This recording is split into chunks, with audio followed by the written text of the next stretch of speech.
आज के सुसमाचार है संत लूकास के अनुसार पवित्र सुसमाचार अध्याय 3 वचन संख्या 15 से 16 तक और 21 से 22 तक।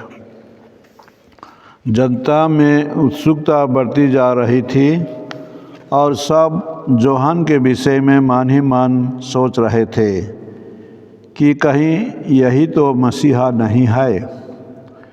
इसलिए यूहन्ना ने सबों से कहा, मैं तो तुम लोगों को जल से बपतिस्मा देता हूँ, परंतु एक आने वाले हैं जो मुझसे अधिक शक्तिशाली हैं।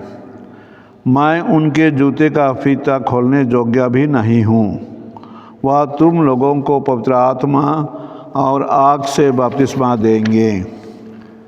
सारी जनता को बपतिस्मा मिल जाने के बाद यीशु ने भी बपतिस्मा ग्रहण किया। इसे ग्रहण करने के अनंतर वह प्रार्थना कर ही रहे थे कि स्वर्ग खुल गया। पवित्र आत्मा कपोत जैसे शरीर के रूप में उन पर उतरा और स्वर्ग से यह वाणी सुनाई दी, तुम मेरे प्रिय पुत्र हो, मैं तुझ पर अत्यंत प्रसन्न हूँ। यह प्रभु का सुसमाचार है। ख्रिस्त की जय। ख्रिस्त में प्रिय भाइयों और बहनों, आज हम लोग प्रभु का बपतिस्मा का पाप बनाते हैं और आज के तारीख से अर्थात जनवरी 12 से हम लोग साधारण समय का शुरुआत करते हैं और इस दिन में प्रभु का दिन में हम लोग पहला पाठ नबी ईसाया का ग्रंथ से सुनेंगे और दूसरा पाठ तीतुस के नाम संत पौलुस का पत्र से सुनेंगे। सुसमाचार हम लोग संत लूकास के सुसमाचार अनुसार सुने और ये तीनों वचन चाहे तीनों पाठों के जरिए से मैं आज का शिक्षा चाहे उपदेश मैं देने जा रहा हूँ। आज हम लोग प्रभु का बपतिस्मा का पर्व बना रहे हैं। हम लोग सब कोई ख्रिस्तिया होने के लिए बपतिस्मा लेते हैं, छोटे समय में चाहे बड़े समय में, और बपतिस्मा के जरिए से हम लोग यीशु ख्रिस्त के भाई बहन बन जाते हैं और ईश्वर के बेटे बेटी बन जाते हैं। ऐसा हम लोगों का शिक्षा है और हम लोग विश्वास करते हैं। हमारे मन में एक प्रश्न हो सकता है, यदि ऐसा है तो प्रभु यीशु को क्यों बपतिस्मा लेना पड़ा? बपतिस्मा लेने का ज़रूरत तो नहीं था, लेकिन यीशु ख्रिस्त भी उस समय का प्रथा के अनुसार में दूसरे लोगों के जैसे वे यूहन्ना बपतिस्ता के पास वे स्नान संस्कार चाहे स्नान लेने के लिए गए। उसी घटना के बारे में हम लोग सुनते हैं आज के सुसमाचार में। और इसी वक्त यूहन्ना बपतिस्ता के बारे में लोग सोचने लगे कि कहीं यही तो मसीहा नहीं है। तो इसके पहले हम लोगों को मसीहा के बारे में हम लोग सुने हैं। ये पुराना नियम में मसीहा का प्रतिज्ञा किया गया था। ईश्वर अपने लोगों के जरिए से प्रतिज्ञा किए थे कि वे मुक्तिदाता भेजेंगे, जिसको हम लोग दूसरे शब्द में मसीहा कहते हैं। अंग्रेजी में इसको मिसाया कहते हैं। और मिसाया आने वाले थे लोगों को उद्धार करने के लिए, लोगों को मुक्ति देने के लिए। और इसी वचन को नबी लोग अलग अलग समय में इसके बारे में शिक्षा दिए हैं। इसायास नबी, यिर्मयाह नबी और दूसरे नबी लोग भी दिए हैं।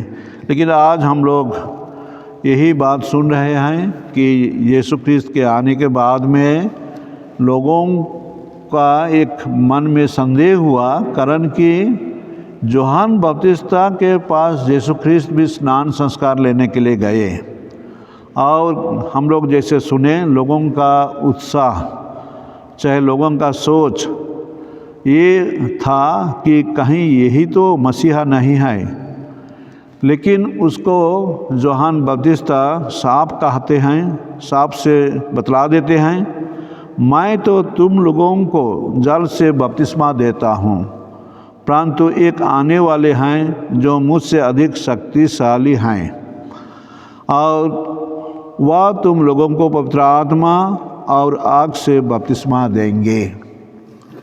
हम लोग सुन रहे हैं पवित्र आत्मा और आग से बपतिस्मा के बारे में। पवित्र आत्मा त्रित्वमय ईश्वर का तीसरा जन है, जो हमें कहेंगे शक्ति प्रदान करता है, हमें बल देता है, हमें साहस देता है, और पवित्र आत्मा का वरदान से हम लोग बहुत कुछ कह सकते हैं और कर सकते हैं। और वही उसी के बारे में संत यूहन्ना कहते हैं। और दूसरा है आग से बपतिस्मा देंगे। हम लोग आग, कुछ चीज़ को, कुछ टुकड़े चाहे कुछ चीज़ को हम लोग जलाकर उसको साफ़ सुथरा करते हैं, और इसीलिए ये एक संकेत के हिसाब से कहा गया है कि उनका बपतिस्मा जो है, मसीहा का जो बपतिस्मा है, वो पवित्र आत्मा से होगा और आग से होगा, अर्थात वो शुद्ध करेगा और सबको कहेंगे ईश्वर की ओर ले जाने के लिए वो कदम लेगा। प्रिय भाइयों और बहनों, हम लोग फिर आगे चलकर सुनते हैं यूहन्ना बपतिस्ता यीशु का स्नान देने के बाद में हम लोग ये वचन सुनते हैं। जब वो स्नान लिए तो आकाश से चाहे ऊपर से स्वर्ग से ये वाणी सुनाई दी, तू मेरा प्रिय पुत्र है, मैं तुझ पर अत्यंत प्रसन्न हूँ। इसका अर्थ है जो प्रतिज्ञा किया गया था वही व्यक्ति अभी कहेंगे स्नान लेने के बाद में वे प्रिय पुत्र बन गए, और उसके प्रति ईश्वर अत्यंत प्रसन्न है, क्योंकि उसी के ज़रिए से लोगों का उद्धार होगा, लोगों का मुक्ति होगा, और वही मुक्तिदाता होंगे। हम आज बपतिस्मा का पर्व मना रहे हैं। इस दिन में हम लोग खुद अपने बपतिस्मा के बारे में हम लोग सोच सकते हैं, ध्यान कर सकते हैं, इस बपतिस्मा का क्या अर्थ है।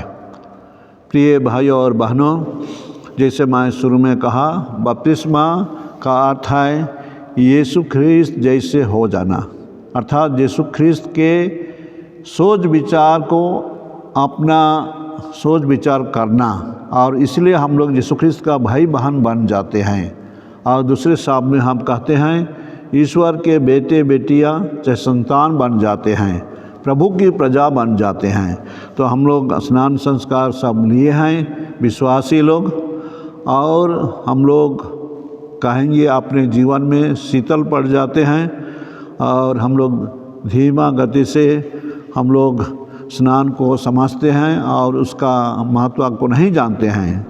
लेकिन जैसे ईश्वर अपने बेटे को घोषणा किए, ये मेरा प्रिय पुत्र है, मैं तुझ पर अत्यंत प्रसन्न हूँ, यही वचन भी क्या प्रभु ईश्वर हम लोगों के बारे बोल सकते हैं। हमारे जीवन में हम जीते हैं, हमारे जीवन स्तर अलग अलग है, कोई लोग हम लोग बच्चे हैं, कोई लोग हम लोग स्टूडेंट हैं, और कोई माता पिता हैं, कोई बुजुर्ग हैं। हम लोग जीवन के अलग अलग स्तर में हम काम करते हैं, और बपतिस्मा का जो करार है, हम लोग जो करार करते हैं शैतान के सभी कार्यों को छोड़ देना और त्रित्वमय ईश्वर में विश्वास करना, उसी में हम लोग क्या सही तरीक़ा से चलते हैं, उसी विश्वास, उसी घोषणा के अनुसार में आज थोड़ा हम लोग मनन चिंतन करेंगे, सोचेंगे कि हमारा ख्रिस्तिया जीवन जो बपतिस्मा में जुड़ा हुआ है, क्या सही दिशा में हम लोग जाते हैं। चलिए आज सोचेंगे, ध्यान करेंगे, और यदि हमारे जीवन में कुछ कमी है सुधारने के लिए विश्वास का जीवन में, प्रेम का जीवन में, आश्रय का जीवन में हम लोग उसको सुधारेंगे। कारण कि आज जब हम मसीहा का आने के बारे ध्यान करते हैं, उनका स्नान संस्कार के बारे हम ध्यान करते हैं, बपतिस्मा के बारे, तो हम खुद अपना बपतिस्मा के बारे भी सोचना चाहिए और अपने को सही दिशा में लेने के लिए प्रार्थना करना चाहिए। प्रभु ईश्वर आज हम सबों को अपना आशीर्वाद दे, हम अपने को पहचाने, हम मसीहा के जैसे हम लोग भी कहेंगे बपतिस्मा में यीशु के प्रिय बन जाते हैं। और प्रिय बन जाने के बाद में हमारा फ़र्ज होता है यीशु को अनुकरण करना अपने मन में, विचार में और काम में। तो प्रभु ईश्वर आज इस दिवस में हम सबों को आशीर्वाद दे कि हम बपतिस्मा का, प्रभु का बपतिस्मा के पर्व के दिवस में हम भी अपने बपतिस्मा के आधार में सोचें और उसी आधार में हम प्रार्थना करें और ईश्वर या कृपा हमें मिले। आप सबों को मैं इस उपदेश सुनने के लिए धन्यवाद देता हूँ।